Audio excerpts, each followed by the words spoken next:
Uriel García Cáceres nació en el Cusco el 6 de noviembre de 1922.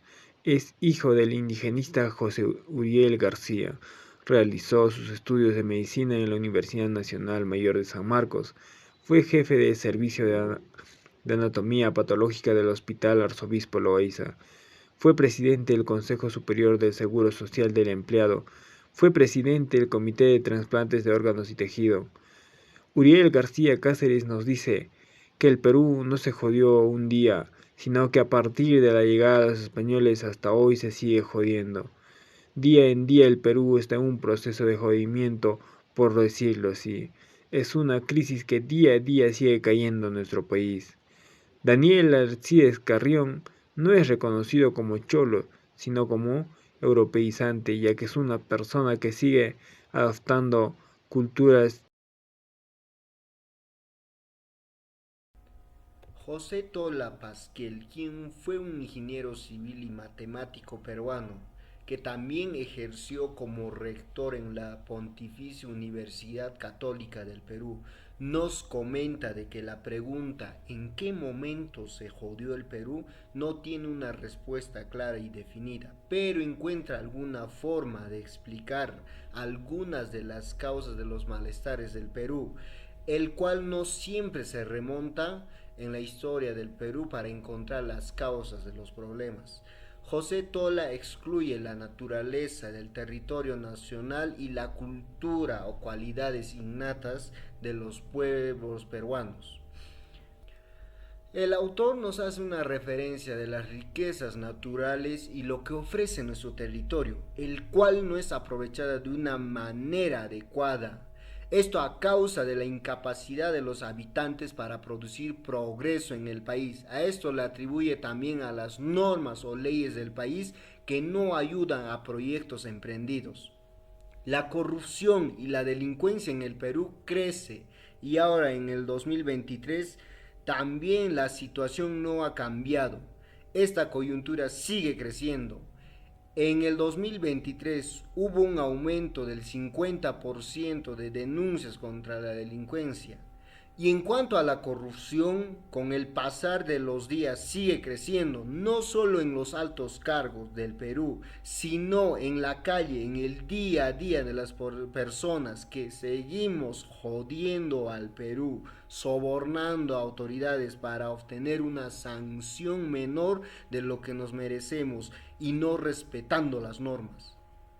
También se nos menciona, y creo que la mayoría de las personas estaremos de acuerdo, de que esta situación se debe a la educación de cada uno de nosotros, a los hábitos que practicamos nosotros, el ejemplo que nos brinda nuestro entorno, la instrucción y muchos otros factores.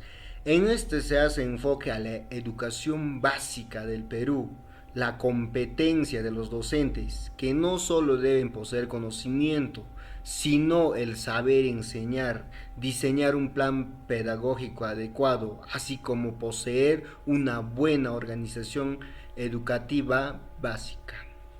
Es injusto negar que entre los propósitos que se da en la educación peruana no tenga lugar en el de superar las expectativas y las diferencias que se han mencionado durante este capítulo, ya que no se ha hecho el uso debido de los medios que son indispensables para que estos puedan ser realizados.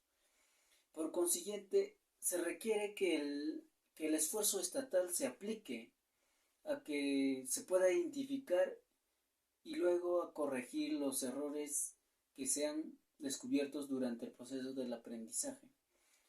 Estas decisiones prácticas que se adopten y que sean aprovechadas durante los largos años que dura la educación básica. En este capítulo vamos a mencionar 4 objetivos que son mencionados por el autor. El primer objetivo es el de ser un auténtico conocimiento o conocedor de nuestro idioma, ya sea de su empleo oral y de su manera escrita. Este propósito más que nada debe ser entendido o debe ser comprendido cómo es el proceso de la expresión de manera oral y cómo es el proceso o la gramática o cómo es la escritura de nuestro idioma. En el caso nuestro sería el quechua. Alberto Tauro del Pino nació en Callao el 17 de enero de 1914.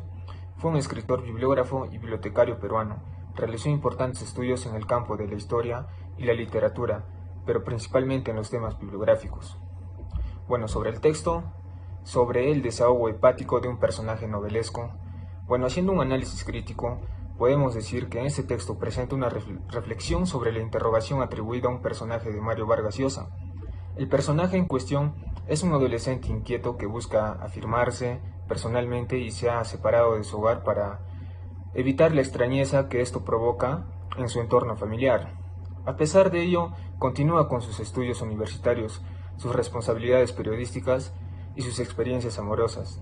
En este contexto, el personaje se encuentra en una búsqueda de sí mismo y muestra su inconformidad ante la aparente mediocridad de la vida cotidiana, mientras se prepara para encontrar su propio lugar en el mundo. Al pronunciar la interrogación mencionada de en qué momento se jodió el Perú, el personaje refleja una profunda perplejidad ante las diferentes opciones que la vida presenta y muestra su determinación para enfrentar estos desafíos personales que él tiene.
Bueno, por último, se menciona que si bien, a comparación de los años anteriores, donde la prioridad no recaía en la población más necesitada, que por parte era excluida por el simple hecho de ser analfabetos, tener oficios serviciales y carecer de fortuna, donde la libertad solo era en teoría y no en práctica y en donde existía cierta exclusividad para la sociedad de élite y acomodada, que en gran parte eran los que dirigían el país.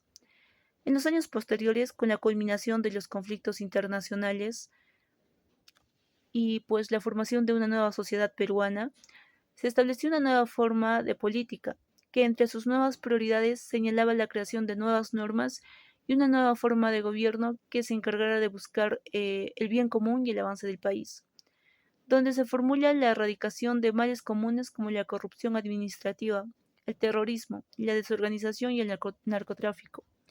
Sin embargo, nos menciona que, a pesar de querer generar este cambio, al parecer muchos de los que están al mando se arraigan a lo malo y aquello que pues se quiere eliminar. Según el autor, menciona que en gran parte no es culpa de ellos, ya que nuestra historia nos enseñó que esto forma parte de una cadena de malas decisiones y errores por parte de los gobiernos y la sociedad en sí, además de otros diferentes factores que pues conllevaron a seguir y reincidir en las mismas prácticas, que como consecuencia lamentablemente provocaron un costo social demasiado alto, donde los más perjudicados son precisamente la población más vulnerable, que por causa de la incompetitividad de estos funcionarios, que dicho sea, son parte de la corrupción y pues los famosos cargos de confianza, atados al individualismo y al egoísmo, nos muestra que no existe y tal vez nunca existió un arreglo colectivo, porque a pesar de todo, los planes internos de dominación siguen vigentes y es posible que cambien hasta tomar decisiones radicales.